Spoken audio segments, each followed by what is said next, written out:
Hey guys, welcome back to the video. काफ़ी ज़्यादा important video होने वाला है, काफ़ी ज़्यादा प्रीमियम वीडियो होने वाला है। ठीक है, बिना कोई टाइम वेस्ट के वीडियो स्टार्ट करते हैं। क्या होने वाला है इस वीडियो में? तो इस वीडियो में मैं बेसिकली शेयर करने वाला हूँ अपनी ट्रेडिंग में आप एज कैसे क्रिएट कर सकते हो। एज मतलब क्या होता है? एज मतलब अगर सिंपल टर्म्स में बोलूँ तो कैसे आप कम ट्रेड लेके ज़्यादा पैसे बना सकते हो अपने ट्रेडिंग में। कोई भी सेटअप यूज़ करते हो, कुछ भी यूज़ करते हो, मैं सब कुछ live process step by step बताऊंगा। और एज ही पैसा बना के देता है मार्केट में, वरना क्या होगा, पैसे बनाओगे फिर कुछ लूजिंग ट्रेड्स होंगे, फिर सारे वो पैसे लॉसेस में हो जाएंगे।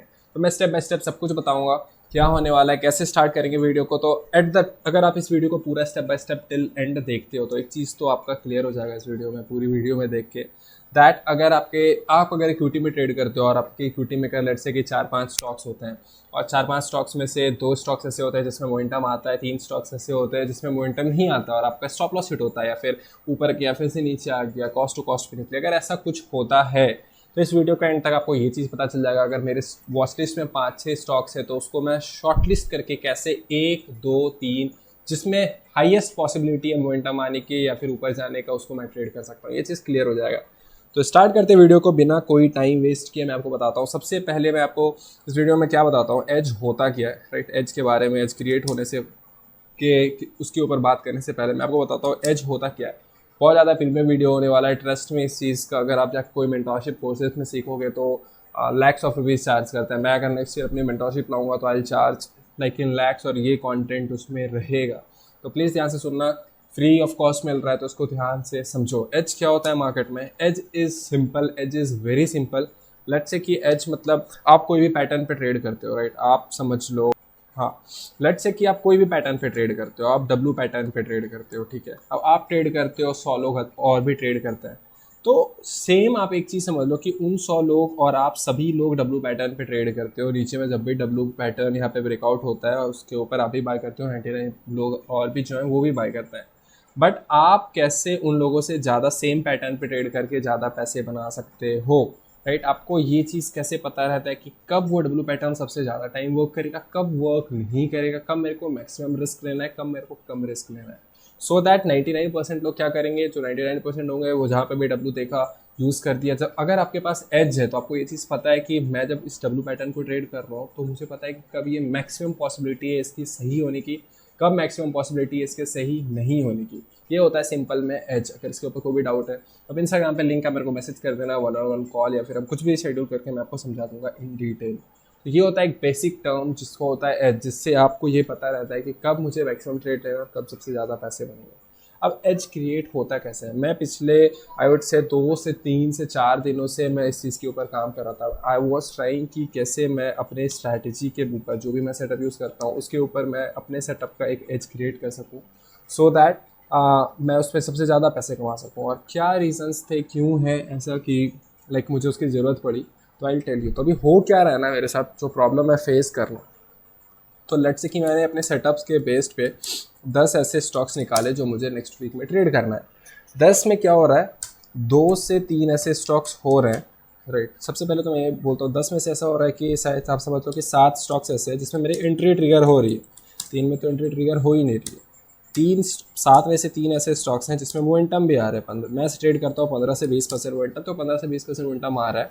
और जो 7 में से जो 3 स्टॉक्स में आ रहे हैं, और जो बचा 4 स्टॉक्स, 4 ही बचा ना, हाँ, 4 स्टॉक्स जो बचे उसमें क्या हो रहा है, उसमें मैं या तो ट्रैप हो रहा हूँ, मेरा स्टॉप लॉस हिट हो रहा है, या तो मैं कॉस्ट टू कॉस्ट ही बाहर आ रहा हूँ उस पर।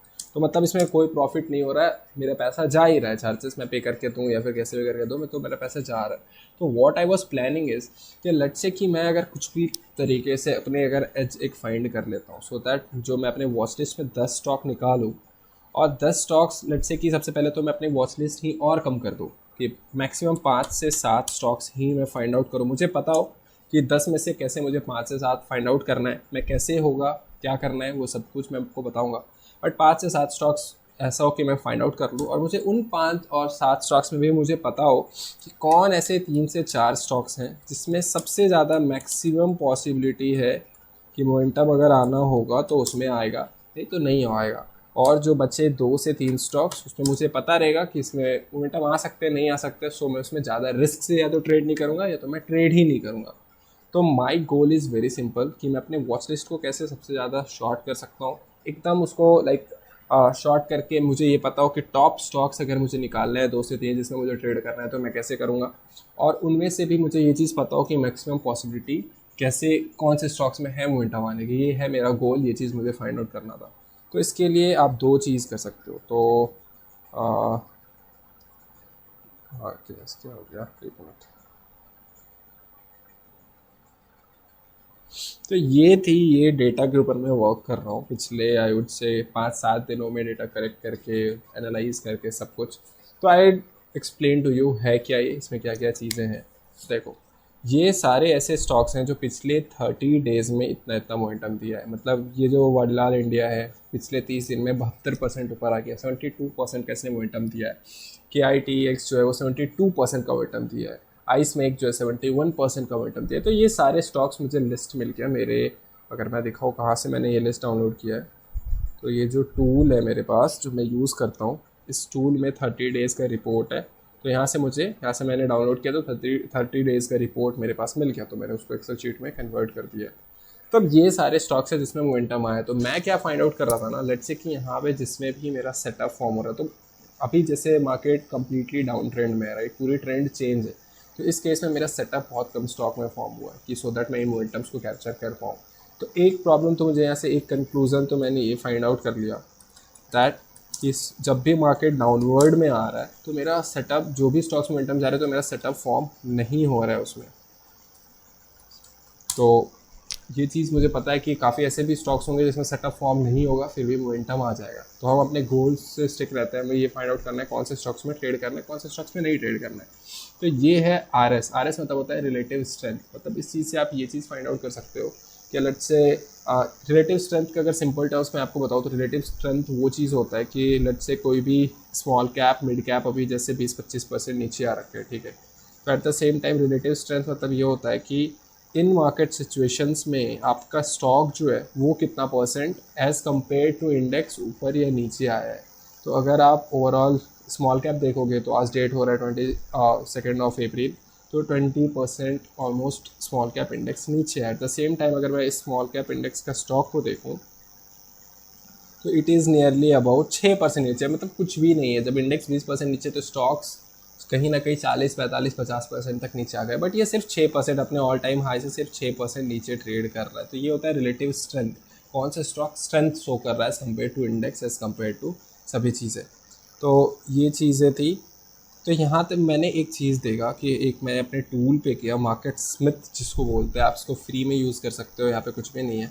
मार्केट लाइक स्मिथ में जाके मेरे को यहाँ पे दिख रहा है प्राइस स्ट्रेंथ मतलब दिखाता है एज़ कम्पेयर टू ओवरऑल। अगर आप यहाँ पे प्राइस स्ट्रेंथ पे क्लिक करोगे तो आपको इस चीज़ के बारे में समझ में आ जाएगा क्या है as compare to other stocks overall पिछले 12 महीने में ये स्टॉक का स्ट्रेंथ क्या है, प्राइस का strength as compare to other index, right. यही चीज़ होता है, आप इसके बारे में और भी डिटेल में पढ़ सकते हो प्राइस स्ट्रेंथ क्या होता है और।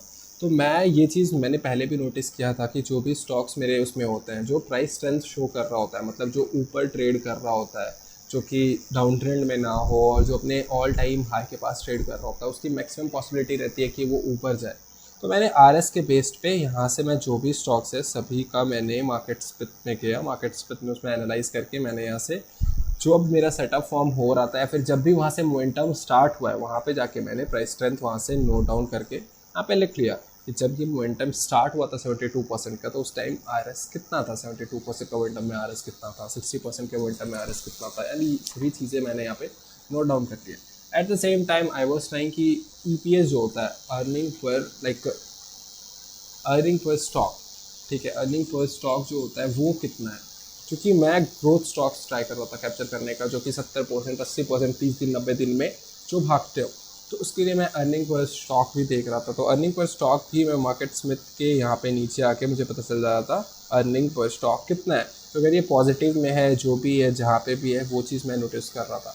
तो टू द पॉइंट मैं ये चीज़ कर रहा था। अब ज़रूरी नहीं है आप ही RS या IPS यूज़ करो, आपको ये डिपेंड होता है कि आप किस तरीके का मोमेंटम कैच करते हो, आपका सेटअप क्या है, आपका गोल क्या है। बेसिकली लॉन्ग टर्म इन्वेस्टर हो, इंट्राडे हो, बट इस चीज़ से ये चीज़ पता चल जाएगा कि आपको किस तरीके से शॉर्ट लिस्ट करना है। तो मैंने ये दोनों क्राइटेरियाज़ यहाँ पे लगाए और जहाँ पे भी मोमेंटम आना स्टार्ट हुआ था या फिर मेरा सेटअप फॉर्म हुआ था वो सभी चीज़ यहाँ पे नोट डाउन किया। तो अब आपको मैक्सिमम ये चीज़ पता चलेगा, अभी तक मैंने यहाँ तक फिल किया है, मैक्सिमम अगर आप यहाँ पे देखोगे तो आपको पता चलेगा उन सारे स्टॉक्स में जिसमें मोमेंटम आया है, एक मेजॉरिटी ऑफ द स्टॉक्स में जो आरएस है वो 80 से ऊपर है, 80-85 से जिसमें भी ऊपर है उसमें मोमेंटम आया है। काफ़ी ऐसे स्टॉक्स है जिसमें 43 भी है, उसमें भी मोमेंटम आ गया है। बट मेजॉरिटी, हमें तो मेजॉरिटी देखना है क्योंकि स्टॉप लॉस तो फिर भी हिट होंगे, that is for risk management, stop loss तो हिट होंगे। But majority of the stocks जो है उसमें जो आरएस है वो 85 से ऊपर है। तो मेरे माइंड में कहीं ना कहीं ये चीज़ क्लियर है दैट जो भी मैं स्टॉक्स देखूंगा उसके सेटअप मेरा फॉर्म हो रहा है, that is my priority. But उसमें आरएस जो है वो ग्रेटर देन 85 होना चाहिए, 85 से ग्रेटर देन 85 होना चाहिए, ठीक है। तो 85 से अगर ऊपर रहेगा तो वो उसमें एक चीज़ मेरा माइंड में क्लियर है कि 85 से ऊपर है तो उसमें एक मैक्सिमम पॉसिबिलिटी है कि मोमेंटम आए। तो मेरा ये चीज़ एक क्लियर हो गया। अब अर्निंग पर शेयर तो अभी तक मेरे को ऐसा कुछ डेटा नहीं मिला है, बट अगर मैं पूरा फिल करता हूँ उसके बाद अगर कुछ कंक्लूजन आता है, लेट्स से कि 100 से ऊपर रहता है तो उसकी ज़्यादा पॉसिबिलिटी है, या फिर यहाँ पे और 2-3 मैं अलग अलग क्राइटेरियाज में डाल सकता हूँ। तो मैं एक और शीट बना रहा था, ये ऐसे स्टॉक्स जहाँ पे सिर्फ मोमेंटम आया मेरे सेटअप के बेस्ड है, इसमें सभी मेरा सेटअप फॉर्म हुआ है, वहाँ पे मोमेंटम आया है तो वहाँ पे भी मैं नोट डाउन कर रहा था कि यहाँ पे मेरा सेटअप फॉर्म हुआ है PMA जिसका नाम है पैसिव मनी अप्रोच। तो उस हिसाब से मेरा वहाँ पे एंट्री ट्रिगर हो रहा था 50 SMA के ऊपर है या नीचे है। तो यहाँ पे मेरे को पता चला कि एवो 50 EMA जितने भी यहाँ पे मेजॉरिटी ऑफ द एवो 50 EMA रहता है तो वहाँ पे एक अच्छा मोमेंटम आता है। RSCPS मैंने यहाँ से भी नोट डाउन किया, तो अगर यहाँ पे भी आप देखोगे तो मोस्ट ऑफ द टाइम जिससे मोमेंटम आया है उसमें RS जो है 72, 82 यहाँ पे काफ़ी कम भी है। सो ये चीज़ एक तो मेरे माइंड में इस डेटा से ये चीज़ क्लियर आ गया, कोई भी ऐसे स्टॉक में ढूंढना है जिसके RS जो है वो 85 से ग्रेटर है और EPS जो है वो 100 से ऊपर है बेस्ड ऑन डेटा। तो अब मैं क्या करूँगा, अब लेट्स से मैं अब हम चलते हैं second part of the video, that is कि अब जब हम स्टॉक वॉच लिस्ट बनाएंगे तो उसमें हम प्रायोरिटाइज कैसे करेंगे या फिर मैक्सिमम 3 से 4-5 स्टॉक्स ही कैसे निकालेंगे। अब लेट्स से मेरे सेटअप के बेस्ट पे जितने भी मैंने यहाँ पे स्टॉक्स निकाल करके ये सभी मेरे सेटअप के जो PMA का प्राइस स्ट्रक्चर टेक्निकल्स में जो मैं देखता हूँ वो मेरे सेटअप पे है। अब मुझे शॉर्टलिस्ट करना है कि लेट्स से इतने सारे स्टॉक्स हैं, मैं कैसे ट्रेड करूं, या फिर मैं सारे में एंट्री अगर हो जाएगा तो सारे में ट्रेड कर लूँ, या फिर मेरे को कैसे टॉप 4-5 में निकालूं सो दैट जिसमें एंट्री टिगर हो मैं उसमें मोमेंटम लूँ, सिर्फ मैं उसमें एंटर करूँ और जो मेरे पैसे बनाने के चांसेस हो वो सबसे ज़्यादा हो। तो उसके लिए हम एक चीज़ कर सकते हैं, यहाँ पे तो मैंने पहले से काफ़ी शॉर्ट लिस्ट कर दिया है, कोई भी बाय सेल रिकमेंडेशन नहीं है, कुछ भी नहीं है, जस्ट फॉर लर्निंग पर्पस है। लर्निंग पर्पस लो यार, डायरेक्टली बिना कुछ समझे बिना कुछ सीखे बैकएंड का बिना वो समझे अगर आप सिर्फ जाके मैंने जहाँ पे बाई किया वहाँ पे बाई कर लोगे तो कुछ नहीं होगा, सिर्फ लॉस ही होंगे। अल्टीमेटली 3 महीने 4 महीने 5 महीने एक दिन पैसे बन जाएंगे, बट 3 महीने 4 महीने 5 महीने 6 महीने बाद वो आप ओवरऑल लॉस में ही रहोगे।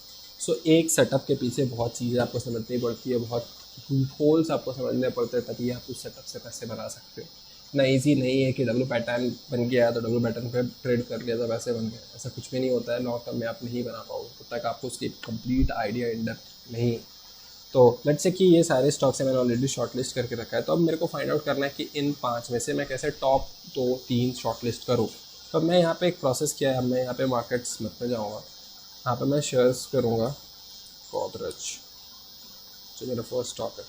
गोदरेज में मैं किया और गोदरेज में मैं जाके यहाँ पे सबसे पहले मैं क्या देखूँगा, सबसे पहले मैं देखूँगा कि यहाँ पे जो प्राइस स्ट्रेंथ है वो 80 से ऊपर है, 80 से ऊपर रहेगा तो 86 है, लेट्स इसमें 86 है, मैं समझ गया कि गोदरेज में 86 है। एक बार मैं अर्निंग पर शेयर भी देख लेता हूँ, that is earning per share है 102%, ओवरऑल गुड है। मतलब हर साल अगर आप परसेंटेज चेंज में बात करोगे दैट इज़ प्लस 102%, तो ओवरऑल ये ठीक है गोदरेज, ठीक है। एक स्टॉक आ गया, अब हम दूसरे स्टॉक देखते हैं, मन्नापुरम फाइनेंस देखते हैं।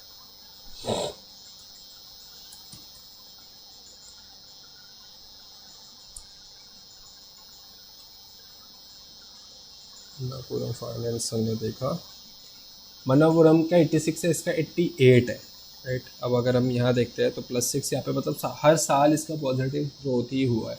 तो मन्नापुरम अगर मैं फाइनेंस भी देखूँ तो इसका 88 है, उसका 86 था, तो as compare to price strength मैं ये चीज़ तो देख सकता हूँ ना कि मन्नापुरम को मैं गोदरेज से ऊपर कर सकता हूँ,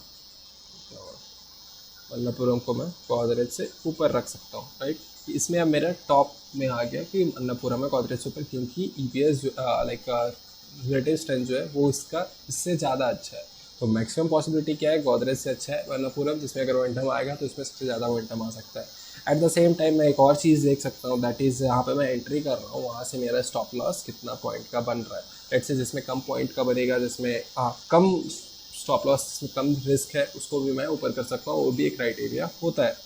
तो लेट्स से इस तरीके से मैं PGL भी यहाँ पे आऊँगा, और PGL भी मैं देख लिया।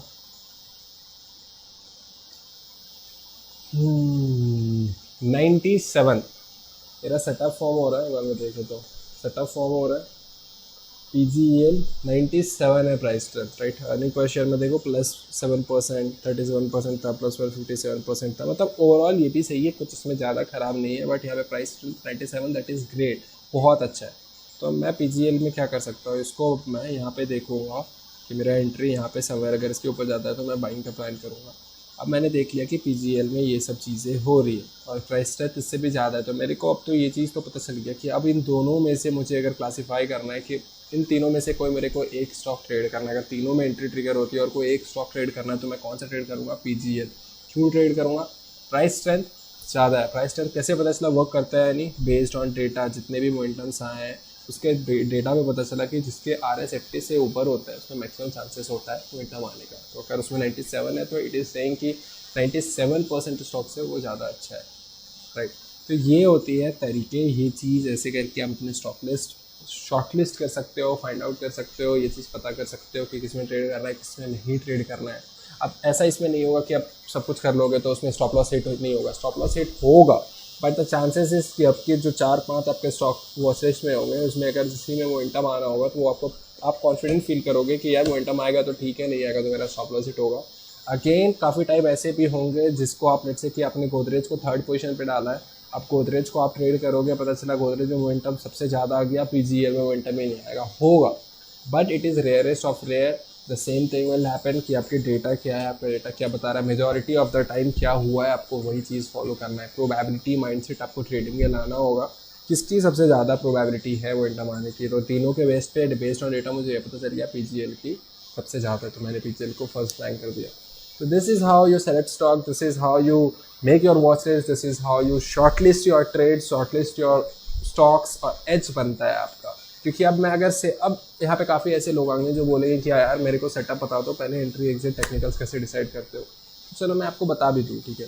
तो आपके लिए तो ये सारे स्टॉक सेम है कि सब में एंट्री करोगे, आप सब में बाय करोगे, अल्टीमेटली होगा क्या, चलो इसमें 2-3 ऐसे स्टॉक्स आएंगे जिसमें मोमेंटम आ भी जाएगा 15-20% का 3 से 5 दिन में, बट होगा क्या, अल्टीमेटली आप उसमें मोमेंटम कैप्चर कर लोगे, बट जितने भी छोटे छोटे स्टॉप लॉसेस हिट होंगे और भी सारे स्टॉक्स में, वो ओवरऑल क्या हो जाएगा, नेट टू नेट हो जाएगा।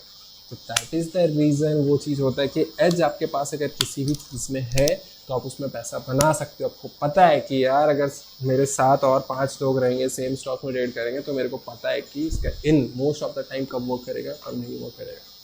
तो this is how you make money, this is how I am trying to make money, I am learning. ऐसा कुछ नहीं कि मैं बहुत सीख चुका हूँ या फिर आई बीन प्रॉफिटेबल, बहुत ज़्यादा रिटर्न बनाया। माई गोल इज़ दैट लर्निंग, साथ में सीख रहे, जो भी मैं ट्राई कर रहा हूँ आई कीप शेयरिंग। तो you can watch all of the video, जो मैं सीखता हूँ, जो मैं ट्राई करता हूँ, जो मैं इम्प्लीमेंट करता हूँ, वो सभी चीज़ें मैं शेयर करता हूँ। तो आई होप आपको वीडियो पसंद आया होगा, and this is one of the again I am saying very valuable video, काफ़ी ज़्यादा इट इज़ पेड, मतलब आप ट्रस्ट में 1.5 लाख 2 लाख 3 लाख के जो मेंटरशिप प्रोग्राम्स होते हैं ना, उसमें ये कॉन्सेप्ट्स पढ़ाए जाते हैं इक्विटीज़ के। तो I am giving it for free, समझो, सीखो, बार बार सीखो, ट्राई करो अपने इक्विटीज़ वॉच लिस्ट में बनाने का, उसको शॉर्ट लिस्ट करो। And thank you so much for watching this video, stay tuned for the next video, till then take care.